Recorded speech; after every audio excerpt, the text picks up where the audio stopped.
Olá e sejam bem-vindos a mais uma edição do nosso IMGA Podcast. O meu nome é Sasha Cozina. No episódio anterior falámos sobre inteligência artificial e como é que a mesma está ou poderá afetar a área de investimentos. E por isso hoje decidimos trazer-vos um tema sobre um fundo que poderá ter uma relevância para o futuro de investimentos em tecnologia. É o Futurum Tech da IMGA. É um fundo de capital de risco que está a impulsionar startups e scale-ups em Portugal e no Brasil, como foco principal nas áreas de inovação como Future Tech e Life Sciences. E para isso tenho hoje comigo Tiago Roquete Geraldes, o diretor de direção da área de fundos de capital de risco da IMGA, para falar melhor sobre este fundo, os seus objetivos e o que é que o levou a criar este fundo. Olá Tiago. Olá Sasha. E bem-vindo de volta à IMGA Podcast. Muito obrigado. E antes de entrarmos em detalhes, eu gostaria que começasses a introduzir um pouco melhor o que é o fundo Futurum Tech, o que é que levou a criá-lo e quais são as expectativas que tem em relação ao mesmo.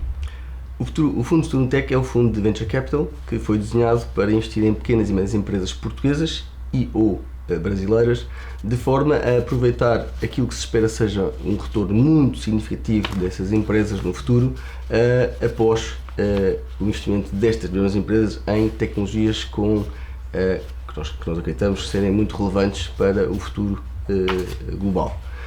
Nesse sentido, o que é que se espera deste fundo? Esperam-se retornos muito interessantes, muito elevados, porque o estágio em que nós pretendemos investir não é aquele chamado estágio de early stage que caracteriza muitos fundos de venture capital, mas um estágio um bocadinho mais maduro. Nós esperamos conseguir investir em cerca de 20, 30 empresas que, com um grau de diversificação interessante e que nos permitam obter rendimentos bastante elevados, mas temos o cuidado de garantir que estas empresas têm um nível de maturidade interessante. E por nível de maturidade interessante nós entendemos que já tem algum tipo de validação de mercado. E este é um ponto muito importante para nós.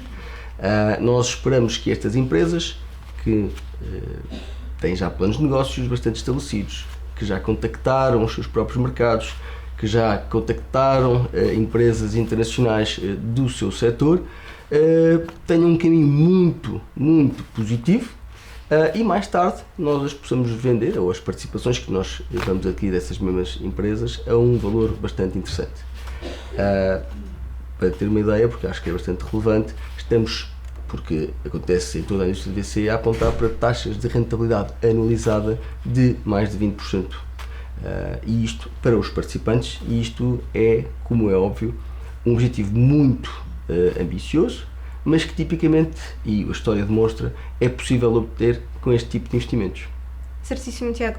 E tu falaste sobre investimento em empresas, mas neste sentido gostaria de entrar um bocadinho mais ao pormenor e perceber se existem algumas áreas específicas que vocês escolham.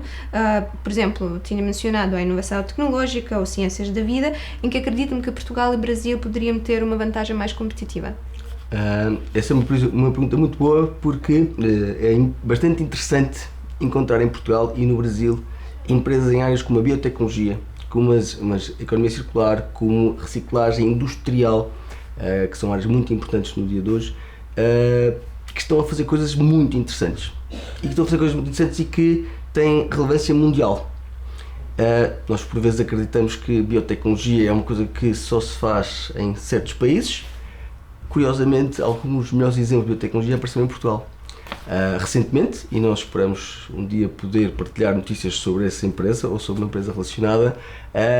A melhor e a maior venture de biotech europeia nasceu em Portugal, e o ano passado foi vendida a uma empresa muito grande, isto é público, portanto eu posso dizer que é a BioNTech, a BioNTech Pfizer, devem conhecer, claro, que não é mais do que a empresa alemã que desenvolveu a vacina para o Covid.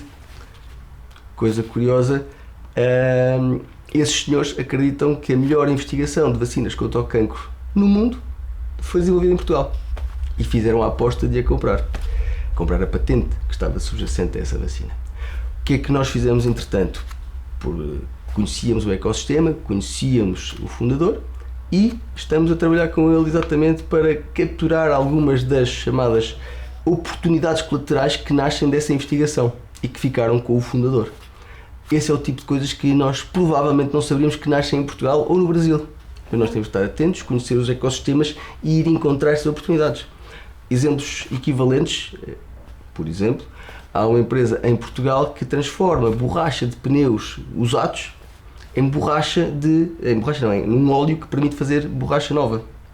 Até hoje, ou até este ano, ninguém conseguia fazer pneus 100% reciclados. Porquê? Porque a borracha reciclada se desagregava.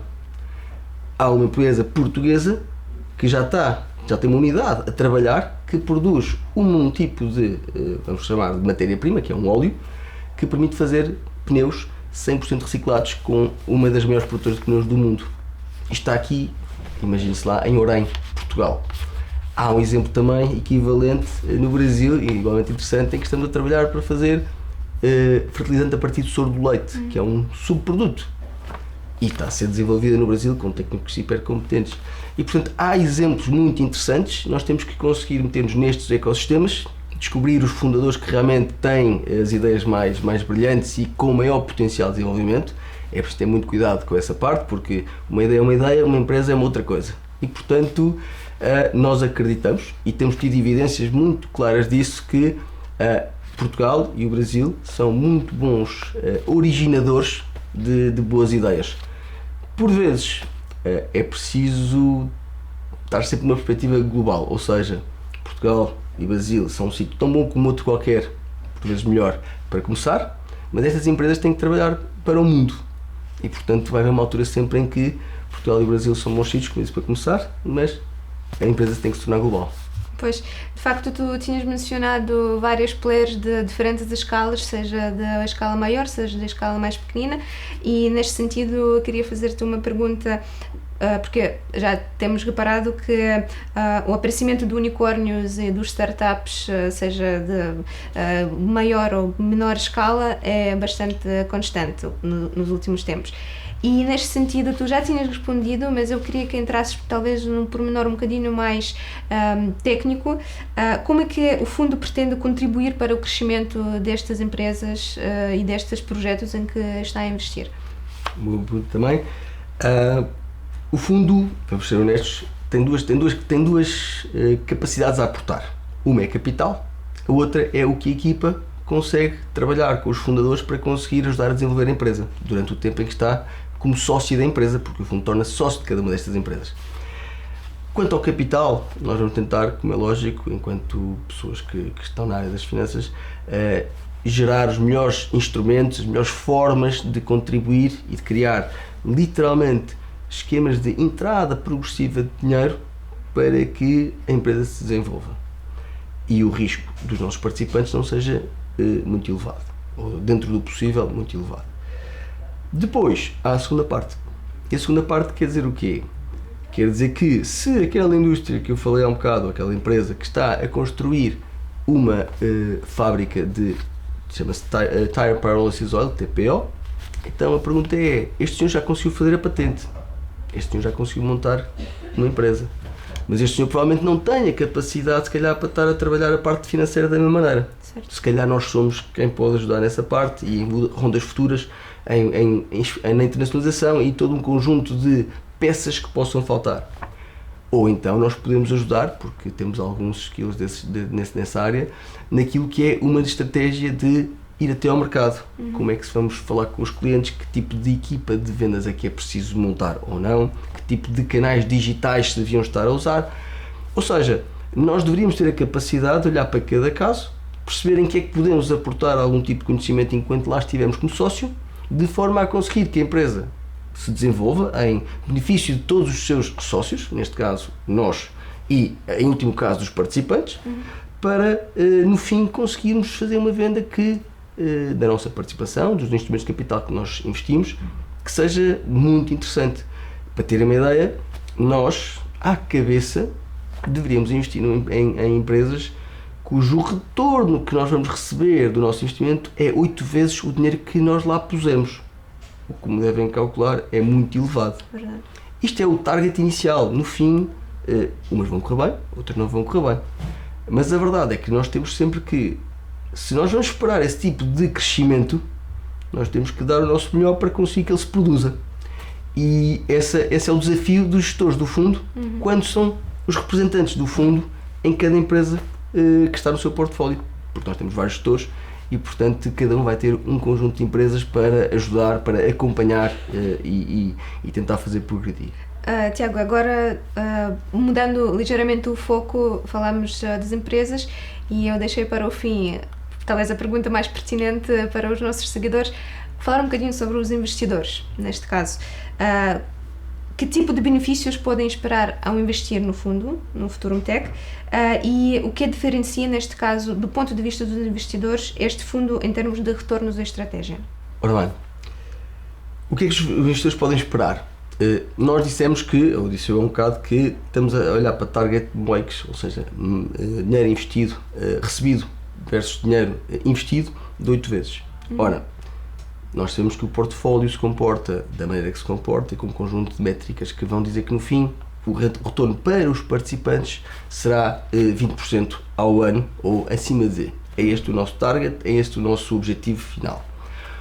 E vamos dizer, isto são targets típicos de Venture Capital Funds. Portanto, quando me pergunta se estamos a diferenciar-nos por aí, eu vou dizer que não, estamos no bom sweet spot de rentabilidade para o risco incorrido e podemos, na minha opinião, com uma boa gestão, proporcionar valores ainda mais altos. É perfeitamente possível. Segunda parte, provavelmente não sendo tão relevante para todos, em alguns casos nós criamos inevitavelmente um ecossistema e às vezes alguns dos nossos participantes acabam por de alguma forma co-investir connosco, fazer outro tipo de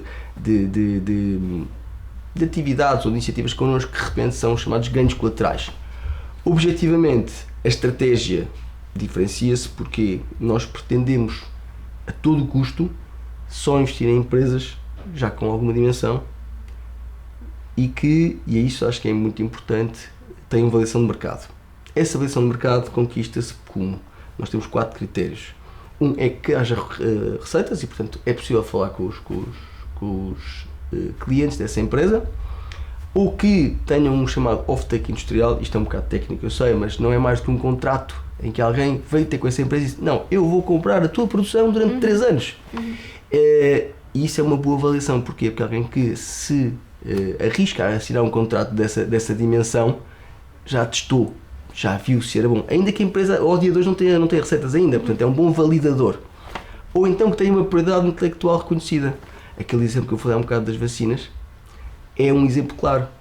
A empresa nunca fez receitas, mas de repente eu tenho um departamento de cientistas da BioNTech, um dos maiores do mundo, a dizer: não, isto é a melhor tecnologia e que existe, eu estou disponível a pagar por ela para ser eu a fazer os testes para desenvolver até uma vacina. Isto é suficiente para demonstrar que há avaliação do mercado. Ainda há uma última hipótese, que é ter uma parceria internacional, como a Microsoft, como a Google, que também é interessante, mas nós dizemos que a parceria tem que ter compromissos. Ou seja, é comum essas empresas dizer: eu gosto muito da tecnologia deste senhor e daquele senhor. E escrevi até numa carta, eu enquanto diretor da Microsoft, qualquer coisa. Mas eu faço isto várias vezes. Portanto, isto não dá validação. Portanto, tem que haver co-investimento, tem que haver dinheiro deployed, haver compromissos vinculativos. Portanto, porquê é que nós nos diferenciamos? Porque se eu conseguir cumprir um destes, eu já estou a trabalhar com uma empresa que já fez parte do caminho, que já conseguiu demonstrar que está no caminho certo. E por isso estamos a reduzir o risco dos nossos participantes e acreditamos nós, inclusive, a aumentar o retorno. E é sempre sendo muito fiéis a esta estratégia de investimento que nós pretendemos gerar uma diferenciação que, no fundo, de investimento, vamos ser honestos, tem uma tradução, que é a rentabilidade para os participantes. Pois, de facto, estamos a falar de vários tipos de retornos, seja material, digamos assim, e também da parte da goodwill, que é mais reputacional, que também é muito importante. Vou-lhe dizer que era muito... Se tivéssemos tempo para discutir as pequenas empresas que já estamos a olhar em portfólio, eu acho que seria bastante impressionante o tipo de tecnologias, o tipo de objetivos, o tipo até de impacto social, de impacto civilizacional que algumas delas têm. Eu tenho muito orgulho em dizer que grande parte do portfólio vai estar centrada em indústrias que transformam resíduos em novos produtos. São mais sustentáveis, neste caso. Muito mais sustentáveis. Ora bem, consigo diferenciar e dizer que isto é diferenciador? Bom, se calhar em termos de rentabilidade vai ser mais um número aqui, mais um número ali. Mas realmente o portfólio tem, acho eu, um interesse que vai para além da rentabilidade. Pois, imagino que sim. Pois, de facto, estamos a falar de um fundo com grande potencial, neste caso não só para as empresas, mas realmente, de facto, influenciar a longo prazo quase que todo o ecossistema tecnológico em Portugal, ou quiçá também fora. Eu diria que sim, e dentro dos setores que nós nos queremos, não é especializar, mas que acabam por ser os mais representativos neste momento, biotecnologia, das vacinas. Uns outros senhores que estão a trabalhar em uma tecnologia completamente nova que combate bactérias resistentes a antibióticos, simplesmente porque não estou a dar antibióticos. Também é outro investimento muito interessante e com validação já. Lá está, voltamos à parte da validação do mercado. Ou então, estar a transformar coisas como pneus ou plástico em combustíveis ou em novos pneus. E isso não sendo se calhar tão evidente, enquanto mostramos uma ficha de um fundo, um documento a dizer que este fundo vai ser desta e desta maneira, nós gostaríamos depois de passar aos nossos participantes no sentido de dizer, bom, numa qualquer reunião semestral ou anual, meus senhores, o que nós estamos a fazer é isto, e estas coisas têm estes impactos. E isso eu acho que acaba também criar algum, como disse, goodwill, que nós esperamos vir a aportar. Tiago, muito obrigado por teres vindo e por falares ao detalhe sobre o Fundo Futurum Tech. Obrigado. E para os nossos seguidores, já sabem, se quiserem saber mais sobre este ou outros fundos da IMGA, podem sempre entrar em contacto com a nossa equipe comercial através da imga.pt, subscrevam as nossas redes sociais em @imgestaudativos para não perder o próximo episódio do IMGA Podcast. E até lá desejamos a todos bons investimentos. Qualquer informação ou opinião apresentada tem efeitos meramente informativos e está sujeita a alterações sem aviso prévio. A IMGA não é responsável pelo uso feito pelos ouvintes das informações que integram o presente podcast, nem pelos prejuízos diretos ou indiretos que daí possam advir. Quaisquer rendibilidades divulgadas representam dados passados, não constituindo garantia de rendibilidade futura. O investimento em fundos pode implicar a perda do capital investido, caso o fundo não seja de capital garantido. Esta informação não dispensa a leitura da informação fundamental ao investidor, do documento de informação fundamental e do prospecto disponíveis em imga.pt, cmvm.pt e nos respectivos sites dos bancos distribuidores, antes de tomar a decisão de investimento. Para qualquer informação adicional, contacte-nos nas nossas redes sociais em @imgestão-de-ativos ou para o número de telefone 21 120 9100, segunda a sexta-feira das 9 às 18 horas.